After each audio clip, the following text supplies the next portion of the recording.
Well, I went to see that film yesterday. Daniel Blake, and I must admit it shocked me, because I used to think like, oh, why pay all this money out for people who don't work? But you know what? I got it wrong, and I think a lot of you have. This government now, what they've done to people who come out of work, and if you watch that story, it's probably typical, because I know, I've seen it myself actually, people who've got a problem while they're working, have to come out of work, can't work because of the condition. And them idiots, oh yeah, you can move your arms, you can do this, you can get a job, you can sit behind a desk when you got Parkinson's or whatever.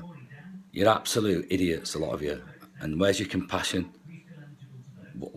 We're coming up to now, Poppy Day. We're going to remember what they fought for in the war.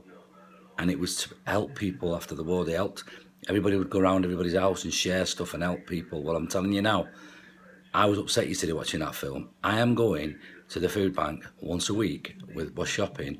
I'm going to donate some money. I'm going to do something. I'm going to do it. I couldn't, that film, go and watch it if you've not seen it. I take my hat off to that director, because that is true to life. The government don't like it because he's at a nerve. I'd like to see Ian Duncan Smith go down to a food bank and queue up. How degrading for them people. Disgusting. One parent families with kids trying to make ends meet. Now they've capped it to 20 grand for a big... They're just not going to cope. It's just disgusting. And I'm upset about it. And I'm lucky. I've worked out. But it can happen to me. I could end up on the streets. And it's that somebody's kid on that street, somebody's son, daughter. Not everybody's a bad person on the street. Nobody chooses to do that. Nobody. So you need to get your head together when you're walking past somebody in the street. Look them in the eyes. If they're on the floor begging, they're doing it for a reason. But mostly just walk past with your head straight. Well, I'll tell you now, I was with a famous person. I'm not going to say who he was.